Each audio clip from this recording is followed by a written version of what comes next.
solamente con el objeto de recapitular, les recuerdo que el día viernes pasado habíamos, perdona, voy a iniciar la grabación antes, denme un segundo.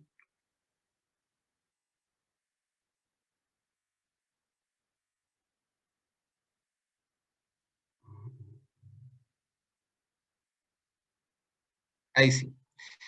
Bueno, solo con el objeto de recapitular, recordarles que el día viernes pasado ya habíamos comenzado a trabajar, a conversar sobre la primera unidad o tema de nuestro curso sobre introducción al derecho administrativo, ¿verdad?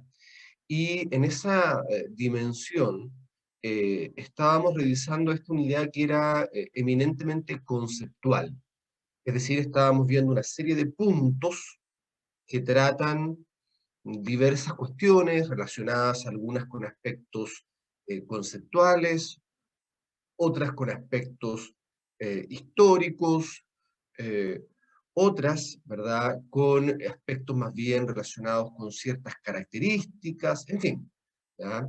Pero no se olviden de que estamos en esta lógica esencialmente de ir revisando ciertos elementos, ciertos aspectos que van a ser relevantes para comprender la disciplina, para comprender su estructura, la lógica bajo la cual opera el derecho administrativo y, finalmente, para poder después enfrentar adecuadamente las restantes unidades temáticas del curso a lo largo del año. Ahora bien, eh, creo que había dejado planteada una pregunta, que es un tema aparte, y si no, se las planteo ahora. El primer tema que vemos hoy día entonces es responder una pregunta. Y la pregunta, estimados estudiantes, apunta a lo siguiente. Todo acto que emana de un organismo que integra la administración del Estado, por ese solo hecho queda sujeto al derecho administrativo. Repito, repito la pregunta, repito la interrogante. Todo acto administrativo, o más bien todo acto que emana de un organismo administrativo, por ese solo hecho de emanar de un organismo integrante de la administración, queda sujeto al derecho administrativo. ¿Qué opinan? ¿Qué creen ustedes? Les doy la palabra.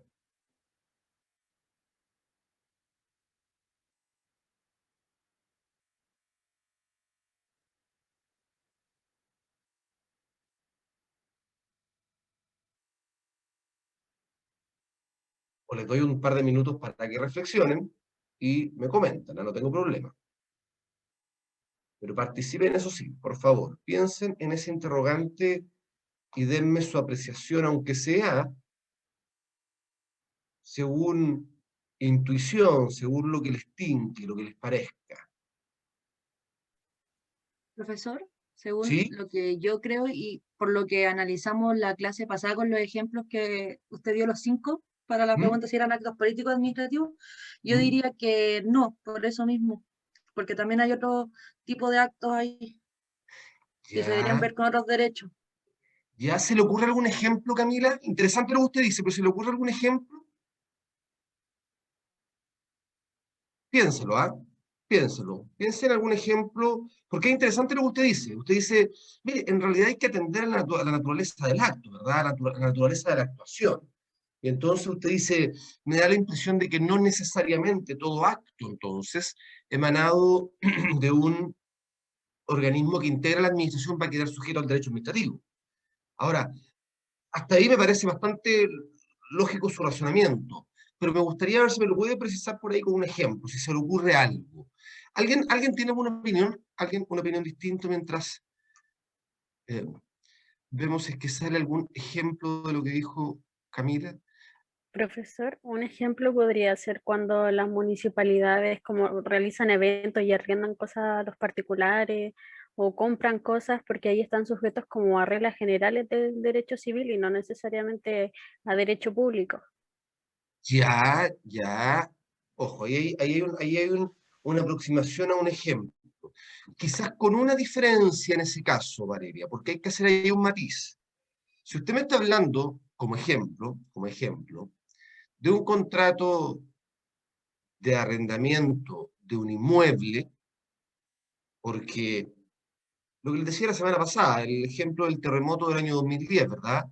Donde muchos servicios quedan desprovistos de sus inmuebles en los cuales funcionaban producto, ¿verdad?, de su derrumbe a raíz del terremoto, y eso genera que rápidamente, ¿verdad?, al día lunes siguiente tienen que salir a buscar, ¿verdad?, inmuebles disponibles para poder seguir funcionando.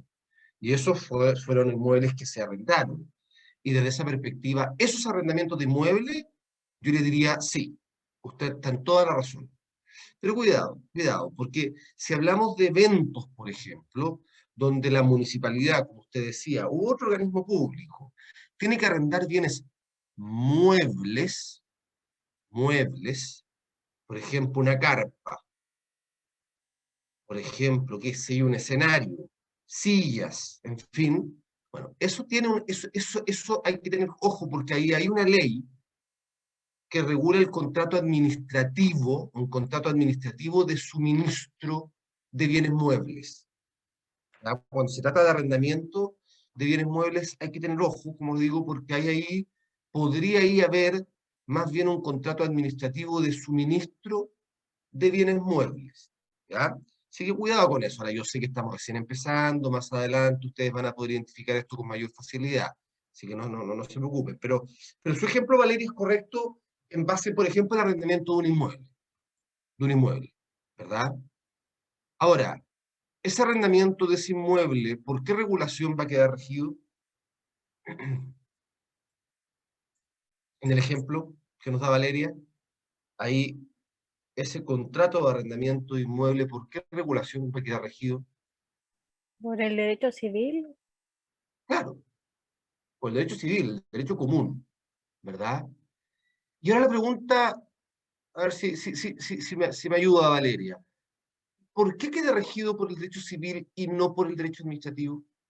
¿Qué particularidad tiene ahí esa intervención, esa actuación de la administración? me imagino que para no crear reglas especiales para el arrendamiento de bienes inmuebles si ya están en el Código Civil.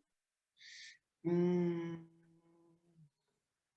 yo le diría que va más bien relacionado con aquellas cualidades que nos permitían distinguir entre derecho privado y derecho público, o relación jurídica de derecho privado, relación jurídica de derecho público, porque bajo esta lógica que usted me responde, yo le podría decir, bueno, ¿y qué sentido tendría entonces sí crear, por ejemplo, un contrato de suministro de bienes muebles, que sería como equivalente a un arrendamiento de bienes muebles regulado en el derecho civil? Entonces, no se trata tanto de no crear una regulación paralela, porque esa regulación paralela podría tener justificación, podría tener sentido su creación. El punto es por qué aquí, derechamente, aplicamos el Código Civil. ¿Mm? ¿Qué particularidad tiene la actuación de este organismo de la administración del Estado que va, le toca la puerta a un particular y le dice, oiga, le quiero arrendar su inmueble para poder instalar mis dependencias en él?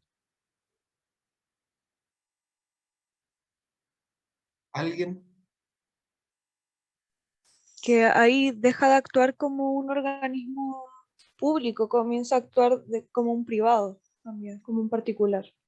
Bien, Camila. Recuerden ustedes que eran tres las categorías que nos permitían dilucidar si estábamos frente a derecho público o derecho privado. Interés jurídico preponderante que se tutela, los sujetos de las relaciones y la calidad en que actúan esos sujetos. Y en este contexto entonces, fíjense ustedes, Aquí lo importante de los tres criterios para hacer la diferenciación es cómo está actuando ese organismo. Y como muy bien identifica Camila, está actuando como podría hacerlo un particular cualquiera, es decir, está actuando desprovisto de potestad pública, desprovisto de poder público. Y por lo tanto es lógico que esa relación se dé en un plano de igualdad y por tanto quede sometida al derecho privado, al derecho común, al derecho civil. ¿Verdad? Bueno, y ahí tenemos un ejemplo entonces que nos permite desde ya responder con un no a la pregunta que da origen a esto. ¿A alguien se le ocurre otro ejemplo? Otro ejemplo en el cual podamos apreciar que un acto o actuación de un organismo administrativo no quede sometido al derecho administrativo, sino que a otra disciplina jurídica.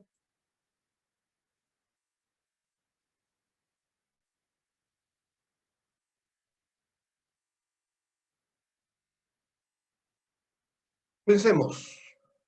Profe, ¿no ¿Sí? podría ser en el caso de, como mencionó usted, que la falta de tribunales contenciosos administrativos se crean los tribunales isla, podría ser la mezcla del derecho administrativo con el tema tributario, por ejemplo, la aduana? Bueno, Ya, sí, pero ojo, sí, con un alcance. Aquí en el fondo lo que nos estamos preguntando, y a partir de ello es que les estoy pidiendo los ejemplos, es actos o actuaciones de organismos administrativos que, pese a emanar de un organismo administrativo, no van a quedar sometidas al derecho administrativo, o sea, a la aplicación de este corpus jurídico que es el derecho administrativo, ¿ya? Más que a la jurisdicción o competencia del tribunal que va a resolver o que va a juzgar, ¿ya? Entonces, piensen, muchachos, a ver, yo los voy a ayudar un poco. Nosotros sabemos que el presidente de la República, por ejemplo, es, ¿verdad?, quien está en la cabeza del Ejecutivo y por lo tanto es la cabeza del gobierno, pero también de la administración del Estado. Cuando el presidente de la República presenta una iniciativa de ley por mensaje ante el Congreso Nacional, cuando sanciona una ley, cuando aplica una urgencia en la tramitación de un proyecto de ley, cuando promulga o publica una ley, esos son actos que están emanando de un órgano administrativo. ¿Pero queda regido por el derecho administrativo en estos ejemplos?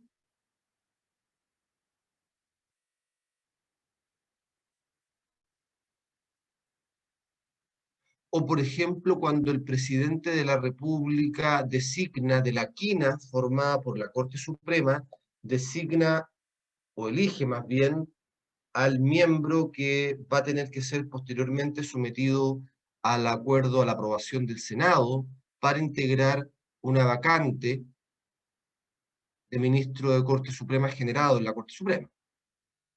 En ese acto, que emana obviamente de un organismo administrativo, de un órgano, el presidente de la República, ¿queda regulado por el derecho administrativo o no?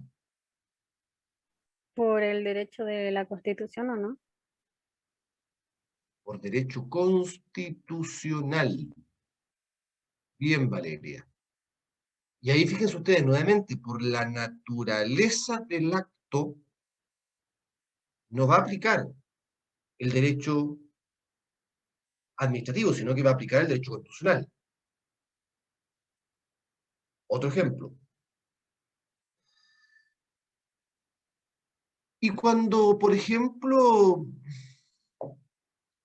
el presidente de la República o el ministro de Relaciones Exteriores, el ministro de Relaciones Exteriores va y qué sé yo, en Estados Unidos o en España, da lo mismo, Inglaterra, va y suscribe un tratado internacional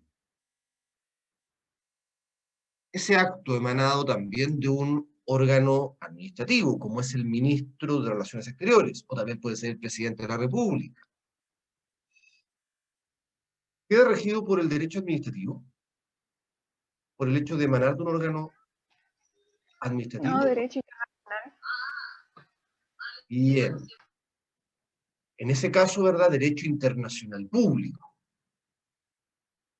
Entonces, fíjense, como ya tenemos el primer ejemplo que dieron ustedes, bueno, no se aplica el derecho administrativo en aquellos casos en que el órgano u organismo administrativo actúa como podría hacerlo un particular cualquiera, que era el caso del contrato de arrendamiento, ¿verdad? De inmueble. Luego, el segundo ejemplo que les di yo, las relaciones entre los actos que inciden en relaciones entre poderes del Estado. En ese caso no aplica el derecho administrativo, sino que aplica el derecho constitucional.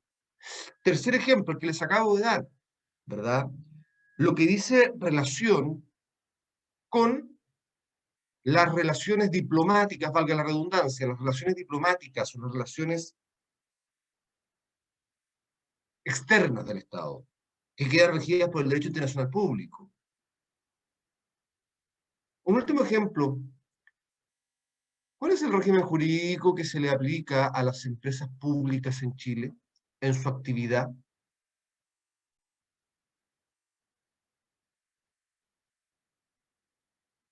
A ver, ¿cuál es el régimen jurídico que se le aplica a las empresas públicas en Chile en cuanto a su actividad? ¿Mm?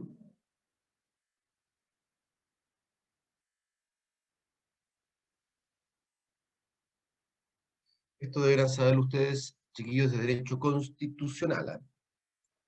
Deberán saberlo de derecho constitucional.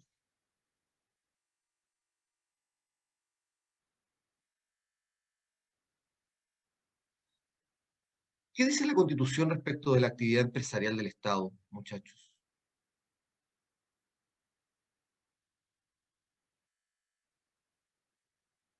¿Alguien sabe dónde está regulado siquiera?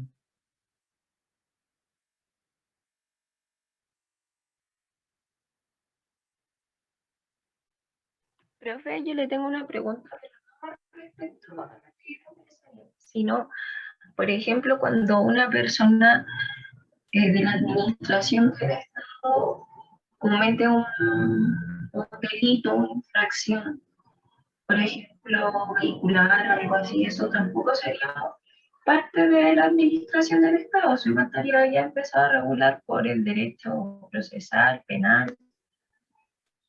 Claro, claro, sí. Sí. Si usted quiere extender aún más en el fondo la interrogante, sí. Lo que pasa es que, claro, uno podría, la pregunta iba más bien enfocada a un acto, pero un acto jurídico o una actuación jurídica tolerada por el ordenamiento jurídico. Ahora, uno podría extender esto más allá y decir, como usted bien plantea, decir, bueno, ¿y qué pasa si es que esa actuación termina siendo constitutiva de delito? ¿Verdad? Es decir, ¿qué pasa si es que con mi actuación como órgano del Estado lesiono un bien jurídico tutelado penalmente? Obviamente eso va a quedar sometido al derecho penal, ¿ok? Sin perjuicio de la responsabilidad administrativa que pueda generarse a raíz de ese hecho. Porque eso de la responsabilidad administrativa que vamos a conversar seguramente en un par de semanas, queda regido por el derecho administrativo, pero en lo que se refiere a la persecución del delito y hacer efectiva la responsabilidad penal, obviamente va a quedar regulado por el derecho penal. Pero le repito, esto escapa un poquito de la pregunta porque cuando yo les hablo de acto o de actuación, estoy pensando, ¿verdad?, en un acto de actuación, en definitiva, legítimo desde el punto de vista jurídico. ¿Ya? Pero está bien, está bien. Pero no arranquen de mi ¿Profe? pregunta. ¿Sí? ¿No quedan regidas por el derecho común y el derecho privado? Ya. Por ahí alguien salvándole el honor al curso, en que los profesores de constitucional, yo creo que ya se les está cayendo un poco el pelo con mi pregunta que ustedes no respondían. ¿Profe? ¿Cuál es el estatuto jurídico aplicable? De inmediato, Luis, ¿cuál es el estatuto jurídico aplicable a la actividad empresarial del Estado? Esa es la pregunta, y por ahí su compañera correctamente dice, no sé, no es que se les aplique el derecho común, el derecho civil comercial, está en lo correcto. Don Luis. Esa pregunta también, cuando usted decía dónde está como radicada, era cuando el Estado actuaba como, podía hacer actividad empresarial, pero por ley de quórum, ¿cierto? Exactamente, Refiriéndonos exactamente. al 1921. Eso es, Ah, ya. bien. El artículo 19, número 21, efectivamente, como nos dice don Luis, y aquí voy a complementar lo que me dijeron ambos, el artículo 19, número 21 de la Constitución es el que asegura el libre ejercicio de actividad económica a todas las personas. O sea, ahí está la garantía constitucional de libre ejercicio de actividad económica. Pero conjuntamente con ello, el inciso segundo de ese artículo 19, número 21, va a referir precisamente al estatuto jurídico aplicable a la actividad empresarial del Estado. Y ahí se nos dice que, que el Estado, ¿verdad?, puede desarrollar o participar en actividades empresariales solo si una ley de quórum calificado lo autoriza, que es lo que nos decía Luis, ¿verdad? Y en ese caso, contando con esa ley de quórum calificado, quedan regidas las empresas públicas en su actividad por el derecho común, derecho civil, derecho comercial, salvo, por cierto, que una ley de quórum calificado les reconozca un régimen jurídico especial particular. Pero, regla generalísima, las empresas públicas, que, ojo, son parte de la administración del Estado en su actividad, quedan reguladas por el derecho común. ¿Y eso por qué? Bueno, porque en definitiva el constituyente quiere que las empresas públicas compitan en igualdad de condiciones con los particulares, sin mayores beneficios, o con mayores cargas, sino que igualdad de competencia. ¿Vale? Y entonces, muchachos, dimos al menos 4 ejemplos, y la respuesta es categórica: no. No todo acto que emane de un órgano u organismo que integre la administración del Estado, por ese solo hecho, va a quedar regido por el derecho administrativo. Fuera entonces de atender al órgano u organismo del cual emana el acto o la actuación, ¿verdad?, debe atenderse a la especial naturaleza de la misma, para poder dilucidar si va a quedar sometido al derecho administrativo o si va a quedar sometido a algún régimen jurídico distinto. ¿Vale? ¿Queda claro? ¿Hay alguna duda o consulta respecto a este punto en el cual nos extendimos un poquito más de lo previsto? Profesor. Yo tengo una duda, profe, pero es Va- como no vale, en relación directamente con eso, diga. sino que si tienen que actuar en igualdad de condiciones, el Estado tiene, me imagino que también tiene un RUT, y las empresas que se formen para que compitan en igualdad de condiciones, me imagino que se rigen por un régimen tributario distinto o similar, para que, por ejemplo, no hayan registros contables que no se tengan que registrar, por ejemplo, con el 14 TER, que hay empresas que no necesitan llevar libro de contabilidad, pero en ese caso, ¿cómo sería? ¿Por qué régimen tributable se llevan? A ver, las empresas públicas, y lo vamos a ver más adelante, obviamente, son organismos administrativos descentralizados, es decir, están creados por ley, se crean por ley, no por las figuras societarias propias del derecho común, se crean por ley con personalidad jurídica propia y con patrimonio propio, ¿ya? Y por lo tanto, frente a su pregunta es, ¿son distintas al fisco de Chile? Obvio, porque el fisco de Chile finalmente es la cara patrimonial del Estado, es la persona jurídica y el patrimonio del Estado. Eso es el fisco de Chile, ¿ya? Esa es una persona jurídica, el fisco de Chile. Y con esa personalidad jurídica y con ese patrimonio actúan todos los organismos administrativos que son centralizados, es decir, que no tienen personalidad jurídica propia y que no tienen patrimonio propio. En cambio, en el caso de las empresas públicas, al ser descentralizadas, al tener personalidad jurídica propia y tener patrimonio propio, obviamente tienen, ¿verdad?, un RUT asignado por el Servicio de Impuestos Internos, y en principio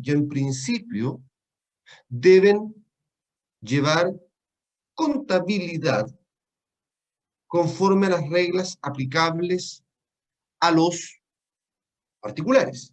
Es decir, mismas reglas y normas tributarias. No obstante, aquí también la Contraloría General de la República cobra un rol importante, porque la Contraloría también da instrucciones desde el punto de vista de la forma en que deben llevarse los aspectos contables por los organismos públicos.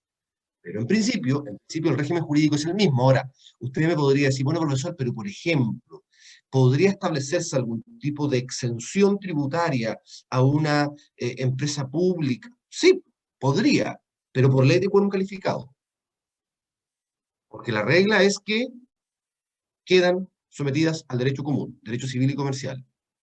Salvo que por una ley de quórum calificado, ¿verdad?, se les reconozca algún tipo de beneficio, prerrogativa particular. Por lo que el legislador, lo que el constituyente quiere, es que por regla generalísima compitan en igualdad de condiciones con los particulares. ¿Ok?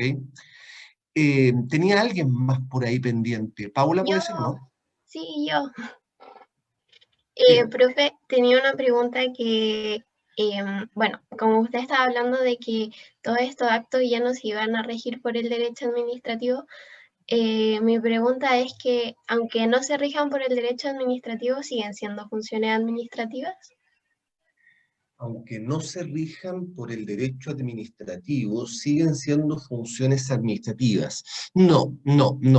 Yo le diría que no, porque en definitiva ahí va, a ver, el organismo o el órgano del cual emanan sigue siendo administrativo. Sin duda, ¿verdad? Presidente de la República, en el ejemplo que dimos, ministro de Relaciones Exteriores, una empresa pública, ¿qué más?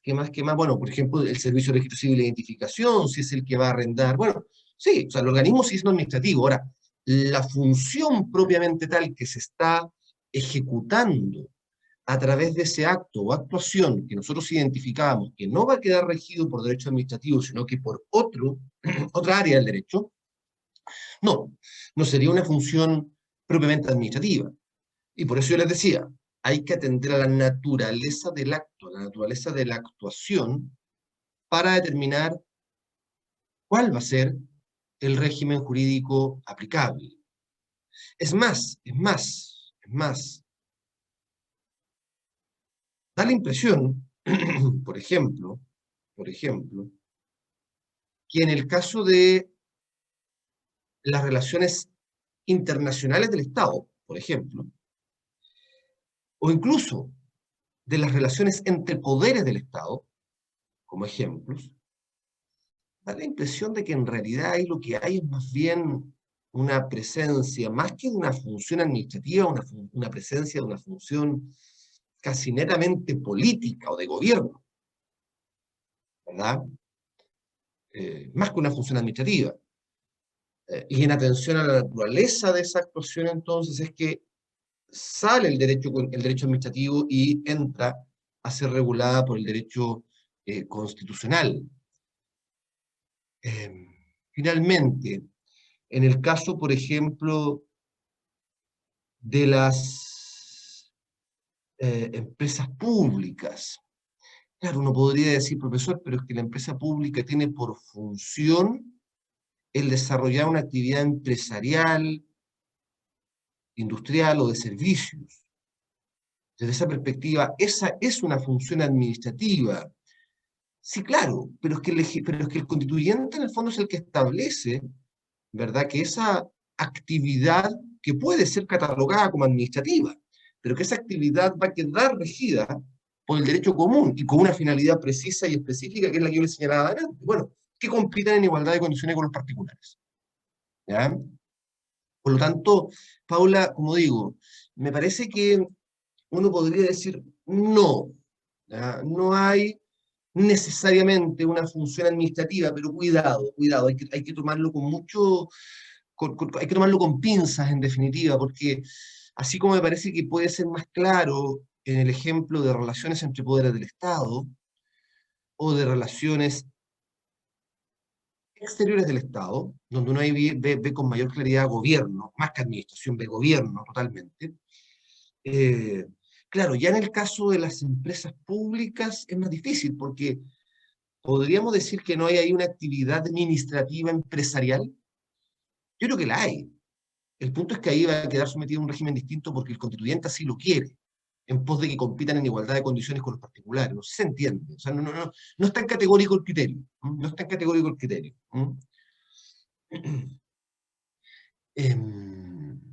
No sé si queda claro o no. ¿Hay alguna otra duda o consulta para seguir avanzando?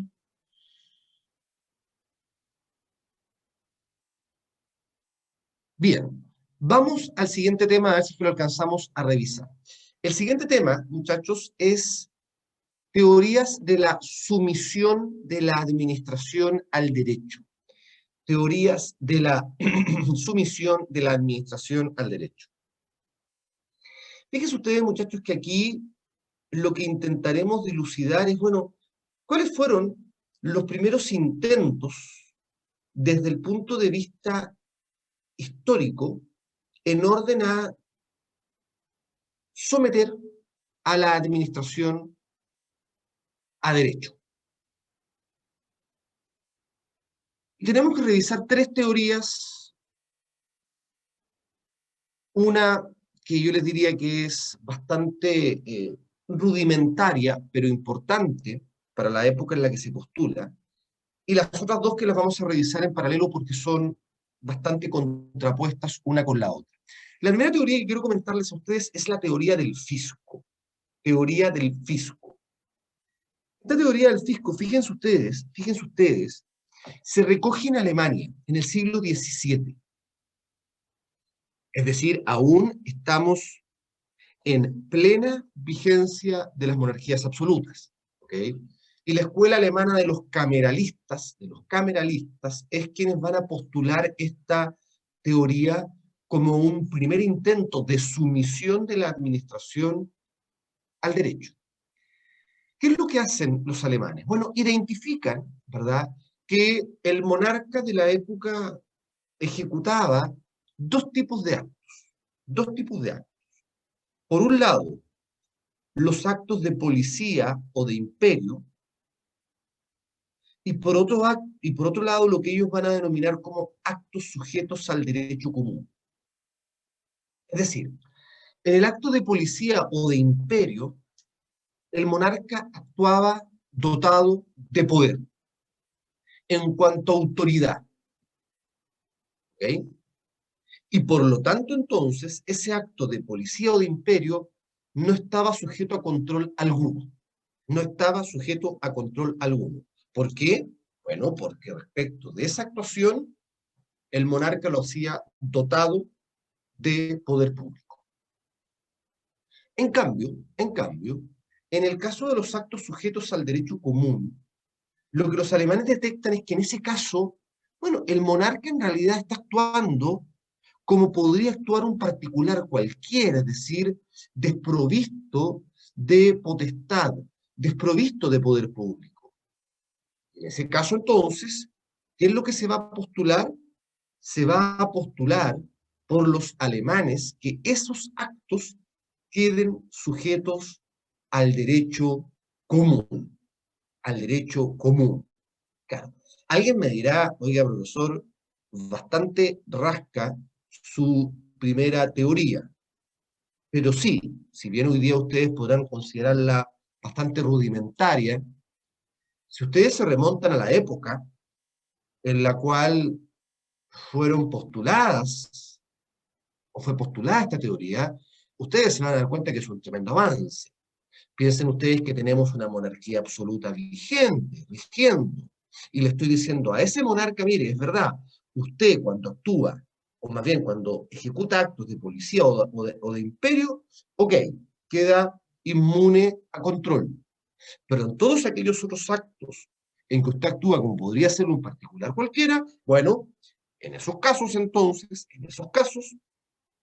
usted va a quedar sometido al derecho común. Es bastante revolucionario, repito, si es que lo miran en esa perspectiva histórica.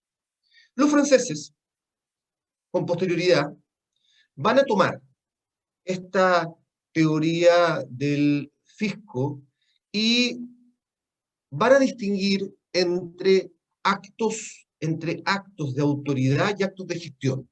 Entre actos de autoridad y actos de gestión. Es decir, es la misma lógica, pero el acto de autoridad es aquel que se va a identificar con el acto de policía o de imperio. El acto de autoridad se va a identificar con el acto de policía o de imperio, es decir, no tiene control. Y el acto de gestión es aquel que se va a identificar con el acto sujeto a derecho común de los alemanes. Es decir, en el acto de gestión, esos van a quedar sometidos, ¿verdad?, al derecho privado. Al derecho privado. Esta, les repito, es una primera intento tímido, pero importante para la época, de someter al menos una parte de la actuación del monarca a derecho. ¿Vale? Muy simple, muy básico, y no quiero complicarlos más en la explicación de la teoría. Una segunda teoría de sumisión de la administración al derecho es la teoría inglesa, o del rule of law.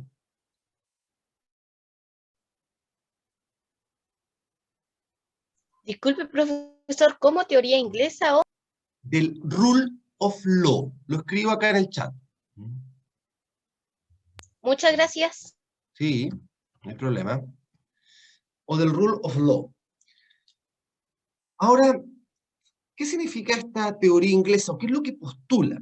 Fíjense ustedes que hay un autor inglés de la época, estoy hablando 1885, que es James Deasy. James Deasy, ¿ya? Este autor inglés escribe un libro, y ese libro se denomina Introducción al estudio del derecho constitucional. Introducción al estudio del derecho constitucional. Bueno, en este libro, este autor va a hacer una fuerte crítica a la aplicación del principio de separación de poderes que los franceses realizan. Es decir, él va a analizar la situación francesa, ya vamos a ver de ahí cuál era, él va a analizar la situación francesa y va a efectuar una dura crítica a la comprensión, al entendimiento que los franceses tienen de este principio de separación de poderes de Montesquieu. Y él dice entonces, y concluye en su libro, que no es correcta esa comprensión y aplicación, y ya les voy a explicar el por qué. Y entonces James Deasy señala que los ingleses tienen una aplicación correcta del principio de separación de poderes. ¿Por qué? Porque en cuanto al control o a la sumisión de la administración a derecho, se rigen, en esta teoría, se rigen por dos reglas claves. Uno, unidad de legislación. Dos, unidad de jurisdicción. Unidad de legislación y unidad de jurisdicción. ¿Qué significa eso? Bueno, que el sistema inglés lo que postula es que la administración del Estado debe ser sometida a derecho. Y la pregunta es, ¿a cuál derecho? Al derecho común. Es decir, al mismo derecho que resulta aplicable a los particulares, a los privados. Unidad de legislación.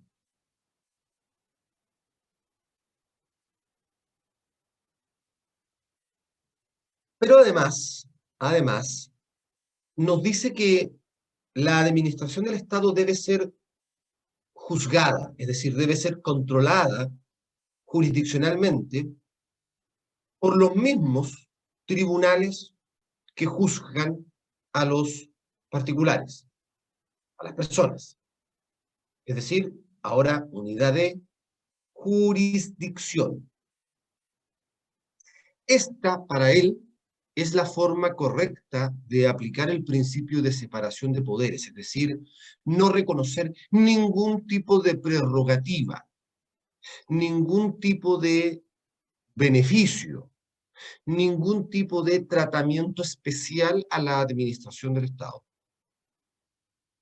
unidad de legislación, derecho común, unidad de jurisdicción, tribunales ordinarios de justicia. O sea, desde ya ustedes podrán darse cuenta o pensar de que la teoría francesa, que es la que vamos a ver a continuación, establece ciertas diferencias entre administración y particulares, y que es lo que lleva a James Dicey a criticar profundamente ese sistema o teoría francés. ¿Ok? Vamos ahora entonces a ver, bueno, qué es lo que postulaba, o qué postula la teoría francesa como la forma de sumisión de la administración al derecho, y qué es lo que critica con tanta energía, ¿verdad?, la teoría inglesa. Los franceses, fíjense ustedes, van a construir este sistema de sumisión de la administración a derecho sobre dos pilares totalmente opuestos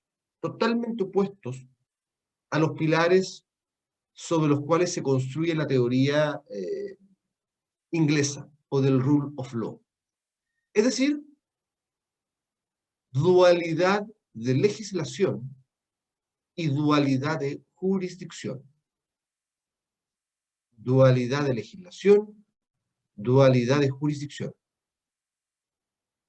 ¿Qué significa esto? Bueno, significa que Francia, estimados alumnos, junto al derecho común, existe un derecho distinto que es aplicable a la administración,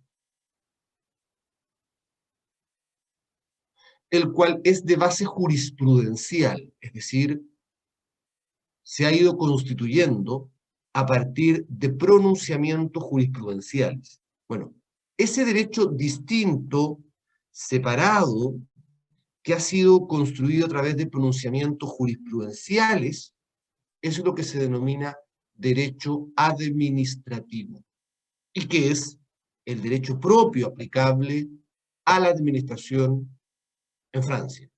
Distinto, separado, del derecho común que aplica a los particulares, a los privados.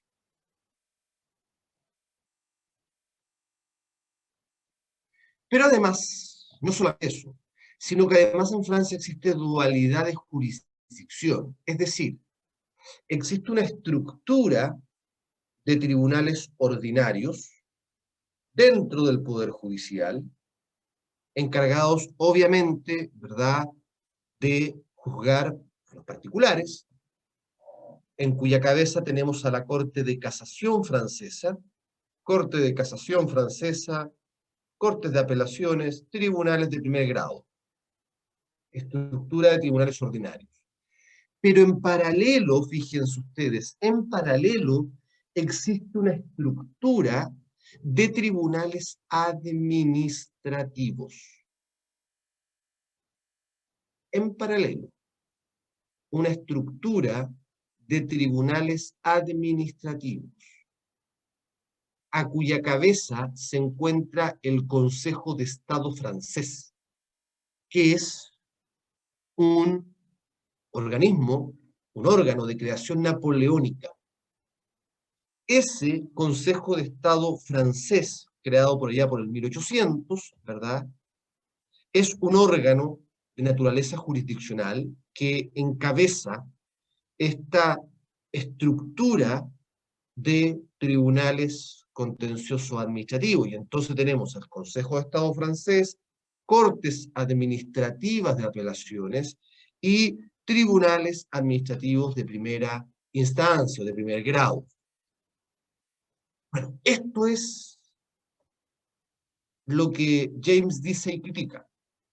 Él no puede comprender, no puede entender de que la administración en Francia tenga un derecho propio, el derecho administrativo, que es de base jurisprudencial, creado por los pronunciamientos del Consejo de Estado francés, y que además existe una estructura de tribunales distinta a la de los tribunales ordinarios de justicia, ojo, inserta dentro de la administración, es decir, esta estructura de tribunales liderado por el Consejo de Estado francés está dentro de la administración.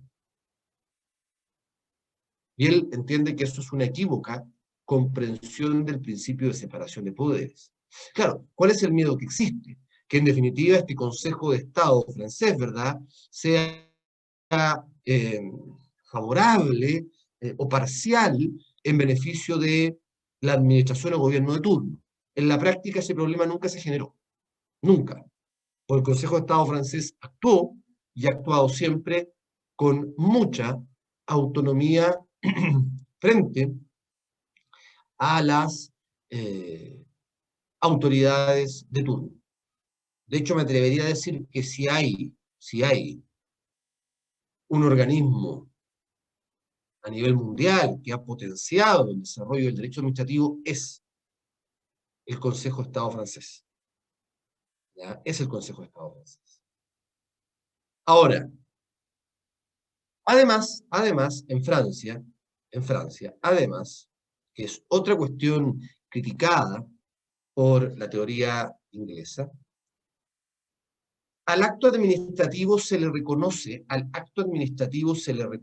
presunción de legalidad. Es decir, una vez que un órgano de la administración dicta un acto, ese acto se presume ajustado a derecho mientras no se demuestre lo contrario. Vale decir, si usted sostiene que un acto determinado es contrario a derecho, es usted quien tendrá que acreditarlo, quien tendrá que demostrarlo. ¿Por qué? Porque usted tiene que desvirtuar la presunción. El legislador lo presume ajustado a derecho. Por lo tanto, obviamente es una presunción simplemente legal. Usted puede impugnar, puede reclamar la ilegalidad, pero en ese evento es usted el que reclama, quien tiene que acreditar, que demostrar que ese acto es contrario a derecho, desvirtuando la presunción de legalidad. Fuera de eso, se les reconoce ejecutoriedad a los actos. ¿Qué significa que se les reconozca ejecutoriedad a los actos? Significa que los actos de la administración, muchachos, quedan firmes, sin necesidad de la aprobación de otro organismo del Estado, sin necesidad de aprobación de un tribunal. Y eso además se traduce en que la administración tiene una acción de oficio. Acción de oficio para poder ejecutar por sí misma los actos que dicta, lo que se conoce como autotutela ejecutiva. Es decir, fíjense cómo es todo bastante coherente. Yo dicto un acto administrativo y el ordenamiento jurídico lo presume ajustado a derecho.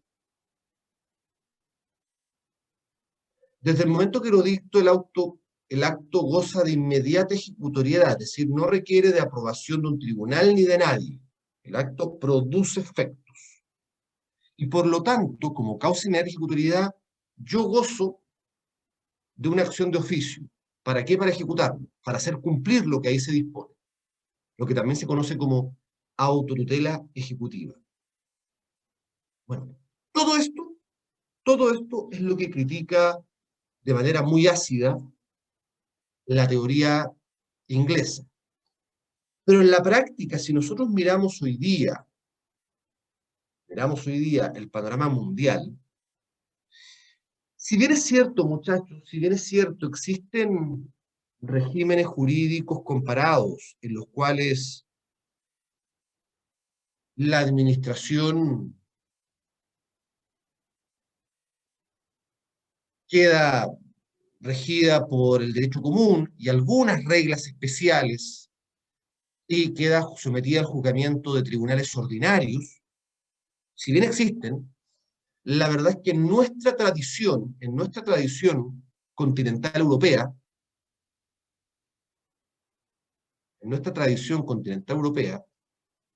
es muy habitual que se replique el modelo francés, es decir, que exista, además del derecho común, el derecho administrativo, más o menos independiente, más o menos independiente del derecho común, pero que exista derecho administrativo, Además, es muy común que existan tribunales contenciosos administrativos especializados para juzgar a la administración. Bueno, y que se les reconozca estos atributos al acto administrativo, es decir, presunción de legalidad, ejecutoriedad, acción de oficio. Ahora, alguien podría decirme, bueno, profesor, ¿y en Chile esto está así claramente? No. O sea, ¿por qué? Porque primero que todo no tenemos tribunales contenciosos administrativos con competencia general. Por lo tanto, hay tribunales contenciosos administrativos, sí, pero islas, ¿verdad? Pequeños tribunales con competencias muy específicas en materias determinadas. No es tan claro que existan dos estructuras de tribunales. Tenemos nuestro sistema a la chilensis, ¿verdad? En cuanto al derecho administrativo, ¿hay derecho administrativo? Sí, tenemos derecho administrativo distinto al derecho común. Pero es un derecho administrativo legalista, no de base jurisprudencial, por lo tanto, en muchos aspectos hay vacíos que va a haber que integrar, y muchas veces para integrar esos vacíos tenemos que ir al derecho común.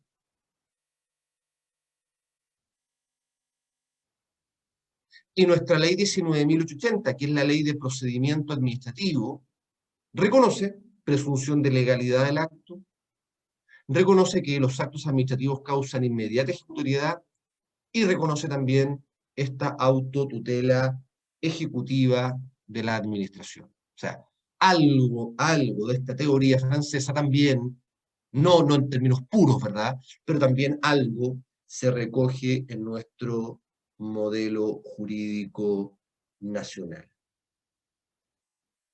¿Dudas o consultas, muchachos, respecto de este segundo y último punto que vamos a conversar el día de hoy? ¿Hay alguna duda, alguna consulta, algo que no les haya quedado claro? ¿O está claro estas tres teorías de sumisión de la administración al derecho? Profe, cuando usted dice que existen digamos, tribunales de isla, estamos hablando como que, por ejemplo, si tuviéramos que explicar, tendríamos que decir que en Chile los tribunales ordinarios ven como los asuntos administrativos. Exactamente, salvo aquellas materias que, conforme a las reformas legislativas que se comenzaban a dar del año 2000 en adelante, ¿verdad?, se hayan creado tribunales administrativos hiperespecializados, como es el caso de los tribunales tributarios aduaneros, el caso del Tribunal de Defensa Libre de Competencia, el caso del panel de expertos, el caso de los tribunales ambientales, etc. Gracias, Luis. ¿Alguien más?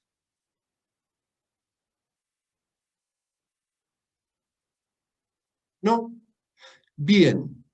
Lo vamos a dejar hasta aquí entonces, por favor. Dejen como otro punto para comenzar mañana, características del derecho administrativo, ¿ya?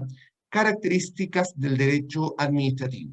Mañana sí o sí vamos a terminar nuestra primera unidad y posiblemente alcancemos a conversar un par de aspectos ya del segundo tema, es decir, de esto de principio de juridicidad y fuentes del ordenamiento jurídico administrativo, que es lo que viene. Ya nos quedan 2, 3 puntos que tratar para dar por cerrada esta primera unidad. ¿Vale? Nos vemos mañana, chiquillos, a las 15:30. 15:30 horas, lo mismo. Nos conectamos, ¿verdad?, a través de Zoom. Que estén muy bien, cuídense. Chao, chao. Chao, profe. Gracias, profe. Chao, profe. Que esté bien. Profe, gracias. Gracias. Chao, profe. Chao, chao.